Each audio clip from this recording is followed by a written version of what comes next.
AOC plays the long game to show Trump who really runs New York. The Democratic congresswoman knows how to take her political opponents down, but this is a get, even for her. In a world of waffling liars, a politician with both wit and the slightest hint of integrity is a rare thing. Thankfully, the Democrats have one such character in Representative Alexandria Ocasio-Cortez, DNY. The congresswoman from New York doesn't just succinctly and ruthlessly attack the wealth of corruption in the Republican Party, but is happy to take aim at her own side in a refreshing show of a lack of tribalism. However, even the most even-handed critic of the messed-up American political system can only, both sides, the current state of D.C. to a certain extent before the severity and volume of Republican criminality.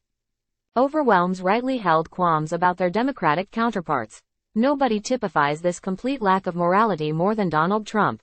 If you need further proof of this, he is literally facing multiple court battles over a number of different crimes he's alleged to have committed, from defamation to treason.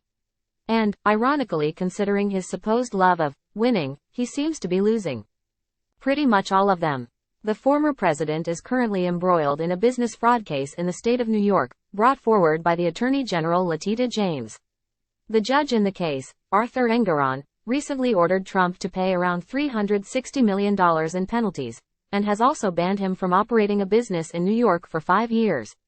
Trump's team has already rejected the verdict and will almost certainly appeal. While this might seem like a natural consequence of Trump's inability to open his mouth without lying, in reality his downfall in this facet of his life may have been the direct result of AOC's hard work.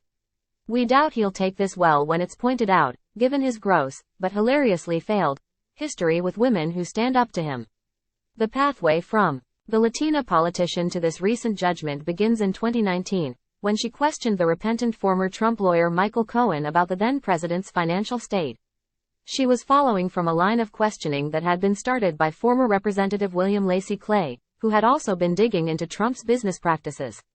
The exchanges took place before the House Oversight and Reform Committee. Cohen, who had already been sentenced to 3 years in prison for illegal acts he'd committed while on Trump's payroll, had been asked to testify and he obliged. Ocasio-Cortez asked whether Trump had inflated his assets at any time, to which Cohen emphatically replied with one word, yes. After more prodding from the representative, he then added that a number of other people knew he did this regularly, including the Trump Organization's CFO Alan Weisselberg, the executive VP Ron Lieberman, and the company's COO, Matthew Calamari.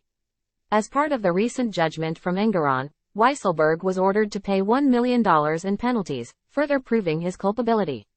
When asked for his opinion on the case, Cohen told Business Insider, "I thank Judge Engoron for his acknowledgement of my veracity and hope this helps to expose Trump, Haba, Kai's, and Roberts' never-ending lies and attacks about me. Truth always rises." Since that fateful day, a lot more has been revealed about Trump's incredibly dodgy business practices. While it is obvious to anybody with a brain that he is a cheater and a grifter, it's always good to have thousands of pages of evidence unequivocally proving it. Yet, even with all this extra information, it is important to remember how it all came about, something DA James pointed out previously. I will remind everyone that this investigation only started after Michael Cohen, the former lawyer, his former lawyer, testified before Congress and shed light on this misconduct. If the tactics Trump had used had been relatively inventive or smart, you could have at least given him points for effort.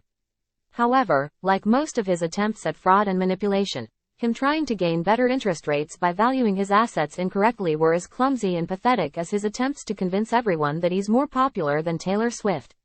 This was proven again by Cohen, who testified in this trial in October 2023 that Trump randomly picked numbers when trying to value his assets, adding, "And my responsibility, along with Alan Weisselberg, primarily, was to reverse engineer these values to achieve the number that Mr. Trump tasked us." Not quite a stable genius move, but then again Trump always has been more of an evil Forrest Gump type than a Will Hunting figure. He attempted to sue Cohen for hundreds of millions recently, too, but much like his ability to run a business in New York, that seems dead in the water.